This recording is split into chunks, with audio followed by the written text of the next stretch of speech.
मित्रों नमस्कार। मैं अर्जुन कुमार शर्मा आज आप लोगों के बीच उपस्थित हुआ हूँ और मैं आप लोगों के बीच आज एक नई विषय लेकर आया हूँ। वह मैं आप लोगों से बात करना जा रहा हूँ। आज अपने देश में विभिन्न धर्मों के मानने वाले अपने धर्म के प्रति बहुत ही एक तरह से एग्रेसिव होके चर्चा कर रहे हैं और उस चर्चा में कहीं न कहीं समाज में एक जो वैमनस्यता है एक धर्म के दूसरे धर्म के प्रति वो बढ़ती जा रही है। दूसरा, कहीं न कहीं जो आज़ादी के बाद और आज़ादी के कालखंड में जो देश का संविधान लिखा गया और जिस संदर्भ को लेकर संविधान लिखा गया उस विषय वस्तु को आम नागरिक कहीं न कहीं उसको ध्यान में नहीं रख रहे हैं। जैसा कि हमको मालूम है पूरे दुनिया में भारत एक अलग जैसा देश है। अब इसमें अलग कैसा देश है, जब इसकी समीक्षा हम करते हैं, इसके बारे में जब चर्चा करते हैं, तो यहाँ विभिन्न धर्मों के लोगों को रहने की स्वतंत्रता है। यहाँ विभिन्न धर्मों के लोगों को अपने राज सत्ता में अपने व्यक्तिगत जीवन में पूर्णतः स्वतंत्रता है।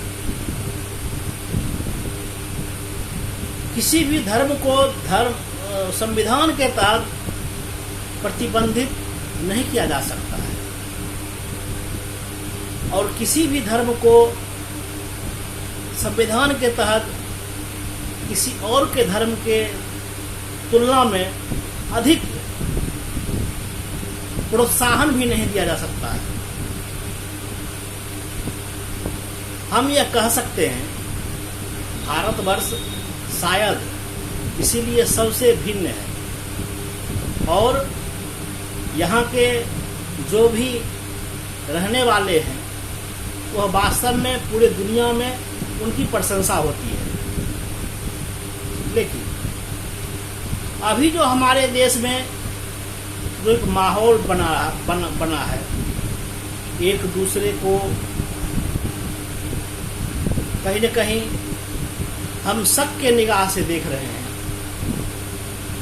मूल जो राष्ट्र के निर्माण की बात होनी चाहिए, मूल जो राष्ट्र की तरक्की की बात होनी चाहिए, मूल जो राष्ट्र पूरे दुनिया में सांस्कृतिक विरासत में हम जैसे बेहतर हैं, उसी तरह से आर्थिक रूप से और टेक्नोलॉजी के दृष्टिकोण से बेहतर हो, जो इस पर फोकस होना चाहिए आम जनता का, वो थोड़ा हमको लगता है वो कम है। सरकार अपने स्तर से सभी मुद्दों पर काम कर रही है, सभी विभिन्न कैसे देश आगे बढ़े, कैसे टेक्नोलॉजी बेहतर हो, कैसे सभी ढंग की चीज़ पर चर्चा हो रही है, काम हो रही है। लेकिन जब यहाँ के मूल जो यहाँ के निवासी हैं, जो यहाँ पर रहते हैं, जब उनके मन में राष्ट्र के प्रति यह भावना नहीं जागेगा, हमें सभी चीज़ों को छोड़कर देश की तरक्की के लिए हमें देश के साथ कंधे में कंधे मिलाकर अपने काम को करते हुए आगे बढ़ना, तब तक इस भारतवर्ष का जो वास्तव में तरक्की और भारतवर्ष का जो स्वरूप है, जिसके लिए भारतवर्ष जाना जाता है, वह नहीं रह पाएगा। कारण क्योंकि हम इसी में उलझे रह के देश को हम आगे नहीं बढ़ा सकते हैं। हम अगर धर्म की चर्चा करते हैं तो धर्म तब है,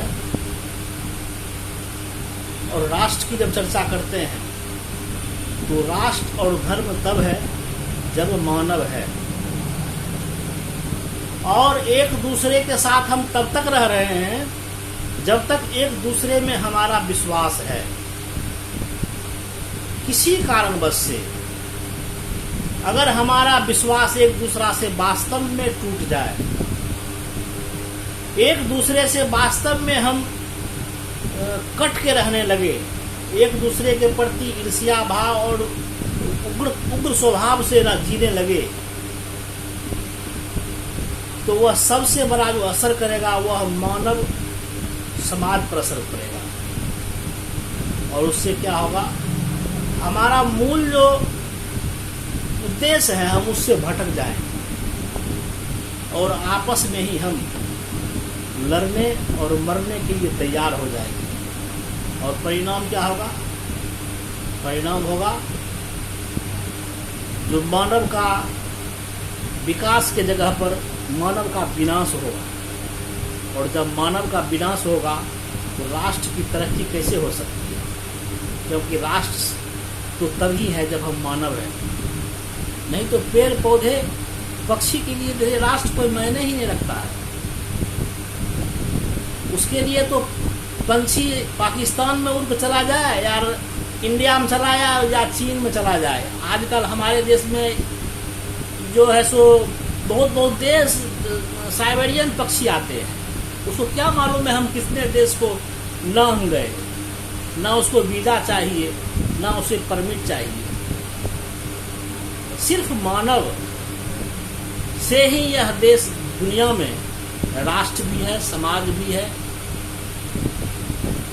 और अगर इसकी हानि होती है तो कहीं न कहीं राष्ट्र की हानि होती है और इस विश्व के मानव के जो एक अमूल धरोहर, अमूल कृति है प्रकृति का, उसकी हानि होती है।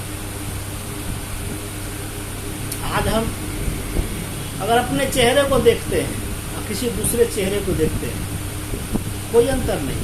किसी का नाक बड़ा हो सकता है, किसी का थोड़ा छोटा हो सकता है, किसी का चेहरा बड़ा हो सकता है, किसी का शरीर बड़ा हो सकता है,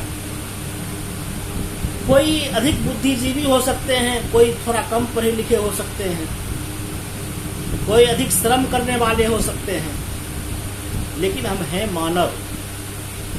और कितना भी कम से कम बुद्धि विवेक वाला व्यक्ति क्यों न हो, वह समाज में ही रहने का प्रयास करता है, वह अपने घर परिवार में ही रहने का प्रयास करता है, न कि वह अकेला जंगल में रहने का प्रयास करता है।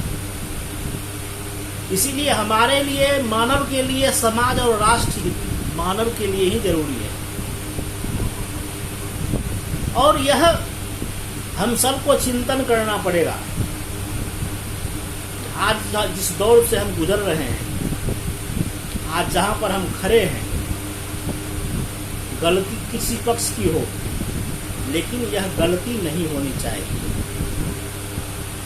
यह राष्ट्र सभी का है। राष्ट्र निर्माण के लिए सभी की अहम भूमिका होनी चाहिए। राष्ट्र कैसे मजबूत हो, इसके लिए हम सबको मिलकर प्रयास करनी चाहिए। और सिर्फ धर्म को आगे रखकर, सिर्फ धर्म से ही हम जिंदा हैं, यह दिमाग में जो भ्रम है इसको दूर रखकर हमें व्यक्ति को समाज मानव की ओर देख के काम करना चाहिए। क्योंकि जितने भी महापुरुष आए, जितने भी बुद्धिजीवी आए, जितने भी फिलोसफर आए और जितने भी दार्शनिक आए हैं, उन्होंने सभी ने मानव के चरित्र का ही चित्रण किया है। और मानव कैसे बेहतर तरीका से रहे, मानव सभ्यता का कैसे बेहतर तरीका से विकास हो और उसका कैसे रहन सहन बेहतर हो, उसी पर उन्होंने चर्चा करने का काम किया है। और आज जब हम 2021 में चल रहे हैं, 2022 में चल रहे हैं, यानी 21वीं सदी में चल रहे हैं, और आज से 2000 साल पहले या 2500 साल पहले भी यहाँ सभ्यता थी, यहाँ पर संस्कृति थी। इस कालखंड में भी युद्ध कई राजा रजवाड़ा हुए। मैं ये कहना चाहूँगा, जिस समय यहाँ पर मुगल नहीं थे, जिस समय यहाँ पर अंग्रेज नहीं आए थे, उस समय भी यहाँ के लोग राजा रजवाड़े में युद्ध अपने वर्चस्व के लिए हुआ करता था।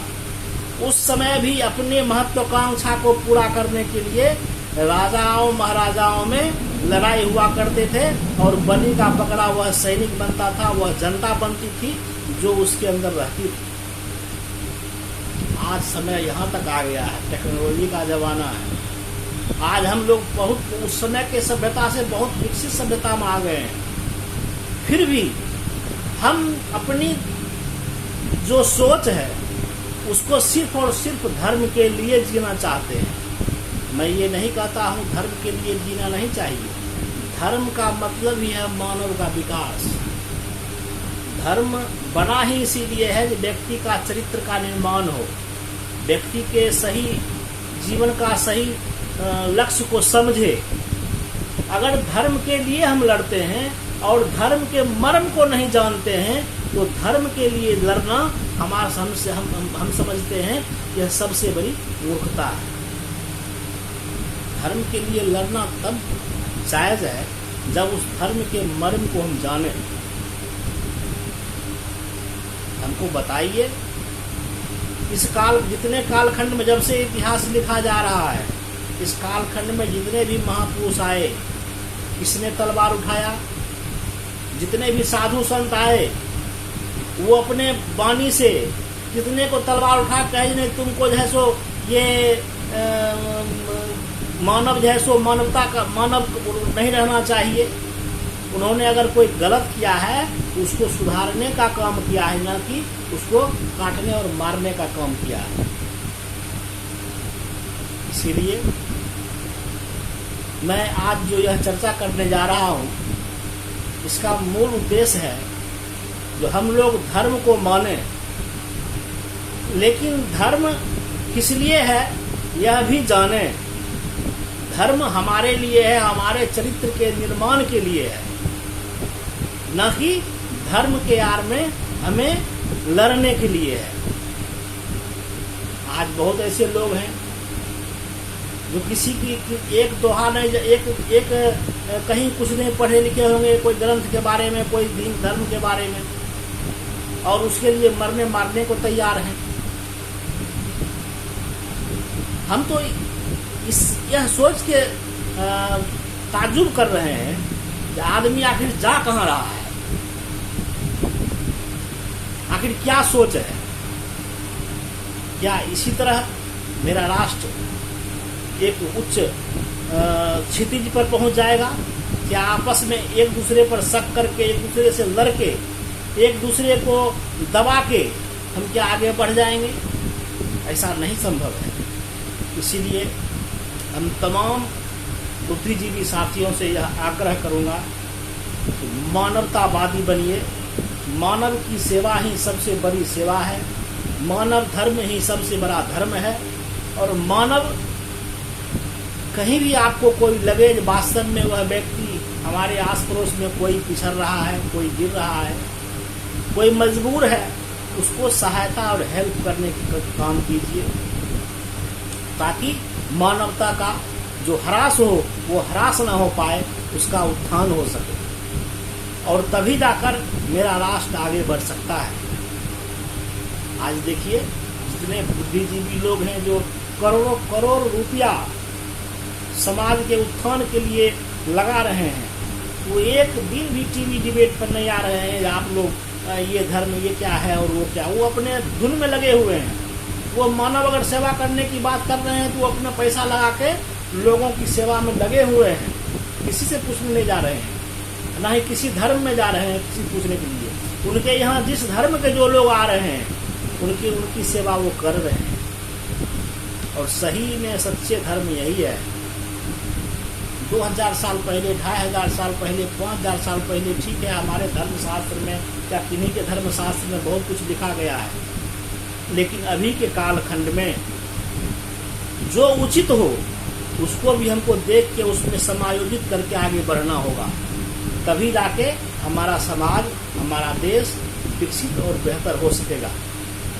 मैं यह कहने के लिए आपके लिए उपस्थित हुआ हूँ और मैं आपसे सुझाव भी मांगना चाहूँगा कि आप हमें सुझाव भी दें कि वास्तव में भारत के राष्ट्र निर्माण में क्या सिर्फ धर्म आधारित बातें करने से, सिर्फ धर्म की बात करने से ही इस देश की तरक्की हो जाएगी, या धर्म के साथ साथ शिक्षा को लेकर, एग्रीकल्चर को लेकर, रक्षा कैसे सुदृढ़ हो उसको लेकर, मानव का विकास कैसे हो, मानव में चरित्र का निर्माण कैसे हो, मानव का जो हम लोग कहते हैं भ्रष्टाचार बढ़ गया है, भ्रष्टाचार का जो स्तर है वो कैसे ग्राफ नीचे आए, इस पर चर्चा करें, ये हम सबको सोचना है। जब तक हम इस पर नहीं जाएंगे, आज हमारी सबसे बड़ी समस्या क्या है? भ्रष्टाचार। अच्छे लोग जो रिटायर हो रहे हैं और जो भी अच्छे जगह पर हैं, अगर वो उससे निकलते हैं तो बोलते हैं नहीं, भ्रष्टाचार सभी जगह है। आखिर क्यों बोलते हैं? इस पर क्यों नहीं चर्चा हो रही है? इसको कैसे निकाला जाए, इस पर क्यों नहीं ध्यान दिया जा रहा है? अभी हम शिक्षा की बात करते हैं, जो हमारी संख्या है, जनसंख्या हमारे देश की है, उसके हिसाब से हमारे यहाँ अगर प्राइवेट स्कूल और प्राइवेट कॉलेज नहीं होते तो क्या सरकारी व्यवस्था से हमारे यहाँ के बच्चे या और कोई पढ़ सकते? क्या नहीं पढ़ सकते। हमें उस पर फोकस करना होगा ताकि यह देश वास्तव में मजबूत हो। नहीं तो कल का भारत एक ऐसा भारत दिखाई पड़ेगा जो वास्तव में एक दूसरे को देख के डरावना चेहरा नजर आएगा, और वह चेहरा हम सब के लिए एक भयावह होगा वह दिन। इसीलिए हमें वैसे दिन को नहीं देखना चाहिए, हमें आपस में मिलकर इस देश की, इस राष्ट्र की रक्षा करनी चाहिए, और वास्तव में जो इसको भेदने की, इसको तोड़ने की प्रयास कर रहे हैं उसको सही रास्ते पर लाने का हम सबको प्रयास करना चाहिए। मैं इसी चंद शब्दों के साथ आप लोगों से मैं आग्रह करूंगा कि आप लोग हम मेरे कमेंट बॉक्स में ज़रूर लिखें। मैं आगे इस पर अगर कुछ आपको लगा हो, हमने कुछ वैसा कुछ बात कर दिया हो, तो वह भी लिखने का प्रयास करें ताकि अपने बातों को अगले वक्तव्य में मैं उस ढंग से रख पाऊँ। मेरा जो विचार था वह एक राष्ट्र के प्रति और मानव समाज के प्रति अपनी भावना को हमने प्रकट किया। इसी चंद शब्दों के साथ अपनी बातों को विराम देता हूँ। जय हिंद, जय भारत, नमस्कार।